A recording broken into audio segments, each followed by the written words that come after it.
8வது மகளிர் ஆசிய சாம்பியன்ஸ் கோப்பை ஹாக்கி போட்டியில் எந்த அணி சாம்பியன் ஆனது? Answer India. கலைஞர் கனவு இல்லம் திட்டத்திற்கு நிகழாண்டு எத்தனை கோடி ஒதுக்கீடு செய்யப்பட்டுள்ளது? ஆன்சர் 3500 கோடி. அனைத்து கிராம அண்ணா மறுமலர்ச்சி திட்டம் எந்த ஆண்டு தொடங்கப்பட்டது? ஆன்சர் 2006 to 2007 ஆண்டு. சமீபத்தில் இந்தியா கயானா இடையே எத்தனை ஒப்பந்தங்கள் கையொப்பமாகின? ஆன்சர் 10 ஒப்பந்தங்கள். நிலத்தடி நீர் மேலாண்மைக்கு மத்திய அரசு அறிமுகப்படுத்திய இணையதளம் எது? ஆன்சர் ஆப்ஷன் சி பூநீர். மணிப்பூர் உயர்நீதிமன்ற தலைமை நீதிபதியாக நியமிக்கப்பட்டவர் யார்? Answer D Krishnakumar. உலக நிலைத்தன்மை விருதுகள் 2024 தங்க விருது எந்த மெட்ரோவிற்கு வழங்கப்பட்டுள்ளது?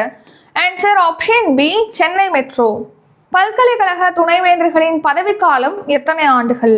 ஆன்சர் 3 ஆண்டுகள். இஸ்ரோவின் தலைவர் யார்? Answer option B Somnath. Waves என்ற புதிய ஓடிடியை எந்த நிறுவனம் அறிமுகப்படுத்தி உள்ளது? Answer option B Prasar Bharati. Rafael Nadal எத்தனை கிராண்ட்ஸ்லாம் பட்டங்களை வென்றுள்ளார்? ஆன்சர் 22. தமிழகத்தில் மாணவ மாணவிகளிடம் தலைமை பண்பை ஊக்குவிக்கும் வகையில் டேஷ் திட்டம் தொடங்கப்படுகிறது? ஆன்சர் ஆப்ஷன் பி மகிழ் முற்றம்.